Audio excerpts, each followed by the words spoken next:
ಗೆಳೆಯರೇ, ಇವತ್ತು ನಾವು ಏರ್ಟೆಲ್ ಆ್ಯಪ್ನಲ್ಲಿ ಯಾವ ರೀತಿ ನಮ್ಮ ಒಂದು ಪ್ರೈಮರಿ ಬ್ಯಾಂಕ್ ಅಕೌಂಟನ್ನು ಬದಲಾವಣೆ ಮಾಡಬೇಕು ಅಂತ ಚರ್ಚೆ ಮಾಡೋಣ. ಏರ್ಟೆಲ್ UPI ಅಥವಾ ಏರ್ಟೆಲ್ ಥ್ಯಾಂಕ್ಸ್ ಆ್ಯಪ್ ಇರುತ್ತೆ. ಆ ಒಂದು ಆ್ಯಪ್ನಲ್ಲಿ ನಾವು ಬ್ಯಾಂಕ್ ಅಕೌಂಟನ್ನು ಬದಲಾವಣೆ ಮಾಡ್ಕೋಬಹುದು. ಯಾವ ರೀತಿ ಅಂತ ನಾನು ಸಂಪೂರ್ಣವಾಗಿ ಹೇಳ್ತೀನಿ. ಮೊದಲು ಆ್ಯಪ್ನ ಓಪನ್ ಮಾಡ್ಕೊಂಡು ಮಾಡಿದ ನಂತರದಲ್ಲಿ ನಾವು ಒಂದಕ್ಕಿಂತ ಜಾಸ್ತಿ ಅಕೌಂಟನ್ನು ಯೂಸ್ ಮಾಡ್ತಾ ಇದ್ದರೆ ಅಲ್ಲಿ ನಮ್ಮ ಬ್ಯಾಂಕ್ ಅಕೌಂಟನ್ನು ಬದಲಾವಣೆ ಮಾಡ್ಕೋಬಹುದು. ನಮ್ಮ ಪ್ರೈಮರಿ ಬ್ಯಾಂಕ್ ಅಕೌಂಟ್ ಅಂತ ಏನಿರುತ್ತೆ ಅದನ್ನು ನಾವು ಚೇಂಜ್ ಮಾಡ್ಕೋಬಹುದು. ಇಲ್ಲಿ ಆ್ಯಪ್ನ ಓಪನ್ ಮಾಡ್ಕೊಂಡಿದ್ದೀನಿ.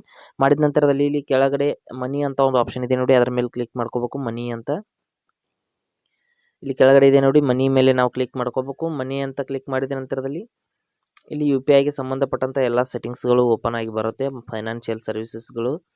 ನಂತರದಲ್ಲಿ ಇಲ್ಲಿ ಈ ರೀತಿ ಒಂದು ಏನು UPI ಬಿಲ್ಸ್ ಅಂತ ಏನಿದೆ ಇಲ್ಲಿ ಮೇಲ್ಗಡೆ ಇದೆ ನೋಡಿ, ತೋರಿಸ್ತೀನಿ. UPI ಬಿಲ್ಸ್ ಅಂತ ಇರುತ್ತೆ, ಅದರ ಮುಂದ್ಗಡೆ ಒಂದು ಸೆಟ್ಟಿಂಗ್ಸ್ ಐಕನ್ ಇರುತ್ತೆ, ಸೆಟ್ಟಿಂಗ್ಸ್ ಅಂತ ಇಲ್ಲಿದೆ ನೋಡಿ.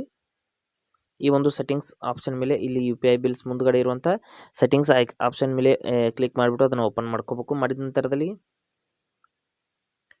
ಇಲ್ಲಿ ನೋಡ್ತಾ ಇರ್ಬೋದು, ಇಲ್ಲಿ ಕೆಳಗಡೆ ಬಂದ್ಬಿಟ್ಟು ಇಲ್ಲಿ ಒಂದು ಅಕೌಂಟ್, ಇಲ್ಲಿ primary account ICICI bank account ಇಲ್ಲಿ ಪ್ರೈಮರಿ ಅಕೌಂಟ್ ಇದೆ. ಅದನ್ನು ಬಿಟ್ಟು ಕೆಳಗಡೆ ಒಂದು add another bank account payment mode ಅಂತ ಕ್ಲಿಕ್ ಮಾಡಿಬಿಟ್ಟು ಹೊಸ ಅಕೌಂಟ್ ಕೂಡ ಆ್ಯಡ್ ಮಾಡ್ಕೋಬಹುದು.